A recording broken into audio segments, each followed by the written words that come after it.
کو باطل قرار دیا ہے۔ اور اسلام نے شادی کو صرف جسمانی لذت کا نام نہیں دیا، بلکہ اس کا اصلی اور بنیادی مقصد اسلام نے یہ قرار دیا ہے کہ یہ شادی جو تم کر رہے ہو، یہ صرف اللہ کے حکم کے اوپر عمل کر رہے ہو۔ شادی کا مقصد اللہ کے حکم کی تکمیل اور اللہ کے رضا اور اللہ کی خوشنودی کا حصول ہے۔ اس کے ذریعے سے اللہ کا حکم بجا لایا جاتا ہے، اس کے ذریعے سے اللہ کی رضا اور اس کی خوشنودی کا حصول ہوتا ہے۔ شادی کرنے سے ہمارا رب راضی اور خوش ہو جاتا ہے۔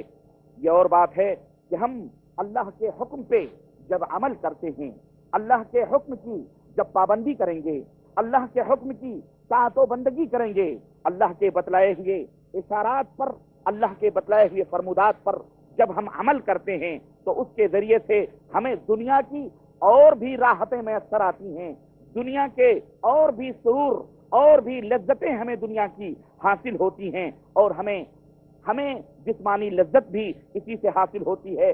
روح و قلب کو فرحت اور سکون بھی ملتا ہے، ذہن و دماغ کو سرور بھی ملتا ہے، ہمارے ذہن و دماغ کو شادمانی اور خوشی بھی میسر آتی ہے۔ یہ اور بات ہے، یہ صرف نتیجہ ہے پاک پروردگار کی اطاعت اور فرمانبرداری کا۔ لیکن دوستو، در حقیقت شادی کا بنیادی مقصد اللہ کے حکم کی تکمیل، اللہ کے حکم پہ عمل کرنا ہے اور اس کی رضا، اللہ کی خوشنودی کو حاصل کرنا ہے۔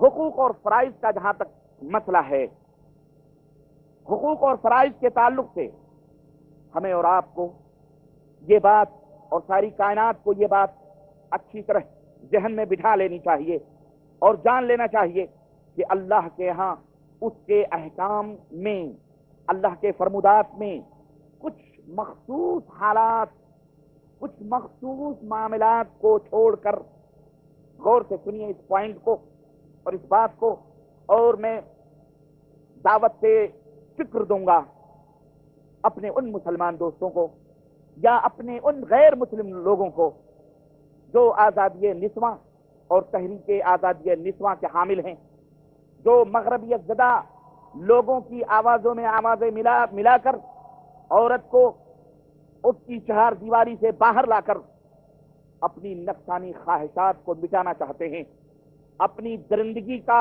اظہار کرنا چاہتے ہیں، اور وہ چاہتے ہیں کہ جس طرح ہم روڈوں کے اوپر در بدر جوتیاں چکھاتے ہوئے، اور جس طرح ہم فیکٹریوں اور کمپنیوں میں مشینوں کے ساتھ ناچ رہے ہیں، اسی طرح عورت بھی روڈ کے اوپر نکلے، لوگ روڈ کے اوپر نکلے، کمپنیوں اور فیکٹریوں کے اندر ہمارے شانہ بشانہ کھڑی ہو کر اور ہمارے کندھے سے کندھا ملا کر وہ بھی کسی مشین کی طرح چکر لگاتی رہے۔ وہ یہ سب اس لیے کرتے ہیں تاکہ ان کی نفسانی خواہشات اور وہ جو بھوک ہے نفسانی، اس کو مٹا سکیں، عورت سے لذت حاصل کر سکیں۔ یہ خباثت ذہنی اور یہ خباثت فکری ہے جس کی وجہ سے وہ عورت کو بے پردہ دیکھنا چاہتے ہیں اور روڈوں کے اوپر دیکھنا چاہتے ہیں۔ میں انہیں بھی دعوت فکر دوں گا اور انہیں بھی یہ بات بتلانا چاہوں گا کہ دیکھو، تم کیا دعوے اور چیلنج کرتے ہو، تم کیا اسلام کے اوپر الزام لگاتے ہو کہ اسلام نے انہیں مساوات اور برابری کا، اسلام نے انہیں مردوں کے حقوق کے برابر حقوق نہیں دیے۔ آؤ میں تمہیں بتاتا ہوں، سنو اور کان کھول کر سنو اور ان تک بھی یہ باتیں پہنچاؤ کہ چند مخصوص معاملات، چند مخصوص حالات کو چھوڑ کر اللہ کے جتنے بھی احکامات ہیں، اللہ کے جتنے بھی فرمودات ہیں، اللہ تبارک و تعالیٰ نے مردوں کے اوپر بھی عورتوں کے اوپر بھی دونوں میں یکساں تقسیم کیے۔ چند مخصوص ایام ہیں، چند مخصوص حالات ہیں، چند مخصوص معاملات ہیں جن میں اللہ تبارک و تعالیٰ نے تفریق کی ہے، ورنہ 90% سے لے کے 95% بلکہ اور آگے جتنے بھی حقوق اور معاملات ہیں اللہ تبارک و تعالیٰ نے دونوں کو یکساں اور برابر قرار دیا ہے۔ چنانچہ عقیدے کو لے لیجئے، جس طرح عقیدہ مرد کا ہونا چاہیے اسی طرح کا عقیدہ عورت کا بھی ہونا چاہیے۔ نماز کو لے لیجئے، جس طرح نماز مرد کے اوپر فرض ہے عورت کے اوپر بھی اسی طرح کی نماز فرض ہے. جس طرح عورت کو مرد کو نماز پڑھنی ضروری ہے, اسی طرح عورت کے اوپر بھی نماز پڑھنی ضروری ہے. اسی طرح زکوٰۃ ہے, اسی طرح روزہ ہے, اسی طرح حج ہے, دیگر جتنے بھی ارکان ایمان ہیں, ارکان اسلام ہیں, جتنے بھی حقوق ہیں, سب کو دیکھ ڈالیے. چند حالات کو چھوڑ کر مرد اور عورت دونوں برابر ہیں. غرض اسلام کے اندر عبادات اور احکامات سب کے لیے یکساں ہیں, چاہے وہ مرد ہوں یا عورت ہوں, دونوں پر یکساں حقوق ہیں. یہ گویا اللہ کے حقوق ہیں جو بندوں کی حیثیت سے مرد اور عورت کے اوپر سب کے اوپر لاگو ہوتے ہیں. مگر میاں اور بیوی کے جو آپسی حقوق ہیں وہ در حقیقت حقوق العباد سے متعلق ہیں. یعنی ایک بندے کا دوسرے بندے پر کچھ حق ہے جس میں دونوں تھوڑے تھوڑے مختلف ہیں. مرد اور عورت کے ایک دوسرے پر جو حقوق ہیں ان میں تھوڑے تھوڑے مختلف ہیں. اللہ وحدہ لا شریک کا فرمان, اسی لیے رب ذوالجلال نے قرآن کریم میں ارشاد فرمایا وَلَهُنَّ مِثْلُ الَّذِي عَلَيْهِنَّ بِالْمَعْرُوفِ, اور اے مردو تمہارے جتنے جیسے حق ان کے اوپر ہیں ویسے ہی عورتوں کے بھی حق تمہارے اوپر ہیں. وَلِلرِّجَالِ عَلَيْهِنَّ دَرْجَةٌ, مردوں کو ایک درجہ مقام حاصل ہے, عورتوں کے اوپر ایک مقام حاصل ہے. کیوں؟ عورتوں کا حق مردوں کے اوپر ویسا ہی ہے جیسا کہ دستور کے موافق مردوں کا حق عورتوں پر ہے. اور یہ فضیلت جو مرد کو عورت کے اوپر دی گئی, یہ مقام, یہ درجہ جو مرد کو عورت کے اوپر حاصل ہے, اس کی وجہ یہ ہے کہ ایک مرد عورت کے تمام اخراجات کو برداشت کرتا ہے. اس کے کپڑے, اس کے جوتے, اس کے دوپٹے, اس کی سینڈل, اس کے تیل, اس کے صابن, اس کی خوراک, اس کے جتنی بھی ضروریات ہوتی ہیں, ایک مرد ان تمام ضروریات کو عورت کے پوری کرتا ہے اور وہ سب کا انتظام کرتا ہے. اسی لیے اللہ تبارک و تعالیٰ نے مرد کے درجے کو عورت کے اوپر بلند رکھا ہے. یہ وجہ ہے. اور یہاں پر یہ بات عورت اور مرد دونوں کو اچھی طرح سمجھ لینی چاہیے کہ دونوں ایک دن اللہ وحدہ لا شریک کی بارگاہ میں کھڑے ہونے والے ہیں. تم بحیثیت شوہر کھڑے ہو گئے, تمہاری بیوی یا وہ عورت بحیثیت بیوی رب کی بارگاہ میں دونوں کے دونوں پیش کیے جائیں گے. اور یاد رکھو ایک دوسرے سے دونوں کے حقوق کے بارے میں سوال کیے جائیں گے. بحیثیت بیوی تم نے اپنے شوہر کے کتنے حقوق ادا کیے, اور بحیثیت شوہر تم نے اپنے بیوی کے کتنے حقوق ادا کیے, سوال ہوگا. اور جنہوں نے بھی جن کے حق میں کوتاہی کی ہوگی, کمی کی ہوگی, بے انصافی کی ہوگی, اللہ تبارک و تعالی قیامت کے دن اس کا بدلہ دلوائے گا. اس لیے دونوں کو بھی, مرد کو بھی اور بیوی کو بھی, دونوں کو اللہ تبارک و تعالی سے ڈرنا چاہیے اور تقوی اختیار کرنی چاہیے, اور اپنے اپنے فرائض جو اور اپنے اپنے حقوق کو اور اپنی اپنی ذمہ داریوں کو حسن نیت سے نبھانی چاہیے, ادا کرنی چاہیے.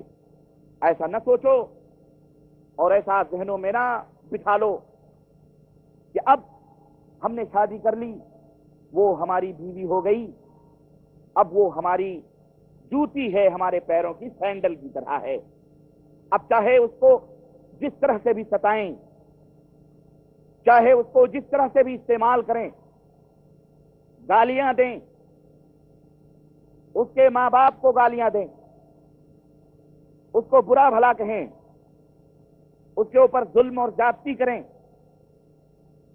یاد رکھو اگر عورت زیادتی کرتی ہے تو اسے اللہ کی بارگاہ میں جواب دہ ہونا پڑے گا, اور اگر مرد زیادتی کرتا ہے تو کل قیامت کے دن اسے اللہ کے سامنے جواب دہ ہونا پڑے گا. دونوں کو اللہ کی بارگاہ میں پیش ہونا پڑے گا.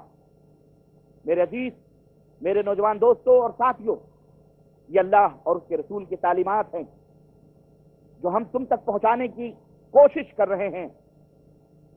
ایسے موضوعات, ایسے ٹاپک بہت کم لوگوں کے اندر بیان ہوتے ہیں, بالخصوص اس افراتفری کے دور میں جب آدمی کو دنیا ہی کمانے سے فرصت نہ ملے تو آخرت یا اپنے زندگی کی سعادتوں کو حاصل کرنے کے طریقوں کے سلسلے میں اسے کہاں فرصت ملتی ہے؟ نوجوانوں کو آپسی مسائل، میاں بیوی کے جھگڑے نپٹانے ہوتے ہیں تو فلمیں پیش کی جاتی ہیں، فلمیں دیکھ کے آپسی جھگڑے نپٹاتے ہیں، ایک دوسرے کے حقوق کو فلموں سے حل کرتے ہیں۔ اسلام جو تمہاری زندگی میں قدم قدم پر تمہاری رہنمائی کے لیے آیا تھا، یہ دین اسلام جو اللہ وحدہ لا شریک نے ایک لازوال نعمت دی ہے، تم اس سے منہ موڑ کر کے بھاگتے ہو تو یاد رکھو تمہیں کہیں تمہارے جھگڑوں کا حل، تمہاری روح کا سکون، تمہارے ذہن و دماغ کی الجھنیں کہیں بھی درست نہیں ہو سکتی ہیں۔ اگر دل اور دماغ کا سکون چاہتے ہو، قرار چاہتے ہو، تو رب تعالیٰ کے قرآن میں ڈھونڈو اور مصطفیٰ جان رحمت کے فرمان میں ڈھونڈو۔ ایک ایک بات ہمارے نبی نے تمہیں بتلا دی ہے۔ ارے وہ جاہل ہیں، وہ بے عقل ہیں جو یہ کہتے ہیں اور عمل سے اس بات کا ثبوت پیش کرتے ہیں کہ ہمارے نبی نے جو دین دیا ہے وہ ناقص ہے۔ استغفر اللہ۔ ایک ایک بات پیغمبر اسلام نے ہمیں بتلائی ہے، اندر سے لے کے باہر تک، تمہاری پیدائش سے لے کر شادی اور بیاہ، بیوی سے ہم بستری مباشرت، غسل اور حمام اور مرنے تک، دفن ہونے تک، قبر میں تمہیں رکھنے تک کے ساری تعلیمات پیغمبر اسلام جناب محمد الرسول اللہ صلی اللہ علیہ وسلم بتلا کے گئے ہیں۔ یہ ہماری اور تمہاری کور چشمی ہے، کچ فہمی ہے، تعصب ہے، شخصیتوں کے کا ایک عینک ہے ہمارے آنکھوں پر جو لگا ہوا ہے۔ اس وجہ سے ہمیں اللہ کے حبیب کے یہ فرمودات، قرآن کریم کی یہ واضح بیانات ہمارے ذہن و دماغ میں نہیں آتے ہیں۔ پلٹو پلٹو پلٹو صحابہ کرام کی اسی فکر کی طرف، پلٹو صحابہ کرام کے اسی منہج کی طرف۔ میں عرض یہ کر رہا تھا، یہ ایک عورت ایک امانت ہے جو مرد کے کندھے پہ رکھی گئی ہے۔ اللہ کے حبیب نے فرمایا اس امانت کے ساتھ، اس امانت کے ساتھ اچھا سلوک کرو، اس امانت کی حفاظت کرنا۔ عورتیں تمہارے پاس امانت رکھی گئی ہیں، ان امانتوں میں خیانت نہ کرنا، اور اللہ تبارک و تعالیٰ کے فرمودات پر عمل کرتے رہنا۔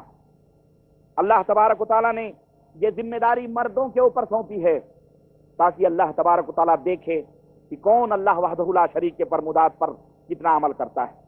میرے عزیز، عورتوں کے تعلق سے جہاں تک عورتوں کا مسئلہ ہے، اللہ کے حبیب جناب محمد الرسول اللہ صلی اللہ علیہ وسلم نے بڑی سیدھی سی اور بڑی بھاری بات بتلا دی ہے، اور اپنی بیویوں کو خطوں میں لکھنا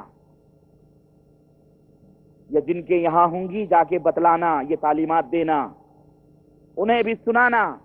خطوں میں صرف ٹینشن، اپنی مشکلات، اپنی پریشانیاں نہیں۔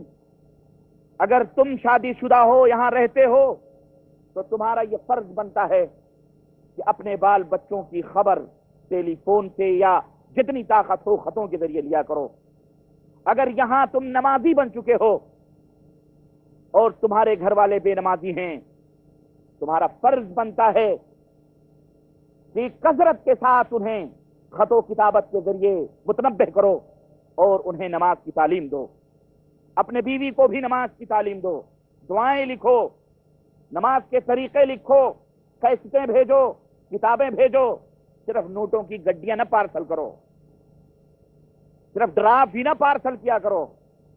آخرت کے سنوارنے کے لیے جو ڈراف ہے، جو یہاں دعویٰ سینٹرز جو قائم ہیں، جو تمہیں فری میں دیے جاتے ہیں یا چند پیسے لے کر کے دیے جاتے ہیں، اس کو بھی اپنے گھروں کو پہنچایا کرو، کیونکہ بحیثیت شوہر، بحیثیت راعی البیت، بحیثیت ذمہ دار، یہ تمہاری ہماری ذمہ داری ہے۔ یا ایھا الذین آمنوا قوا انفسکم واہلیکم نارا وقودها الناس والحجارہ، اے وہ لوگوں جو ایمان لائے ہو، اللہ سے ڈرو اور اپنے آپ کو بھی اور اپنے بال بچوں کو بھی جہنم کی آگ سے بچاؤ۔ اس لیے خطوں میں یہ لکھنا نہ بھولنا، اپنے اہل و عیال کو نبی کریم صلی اللہ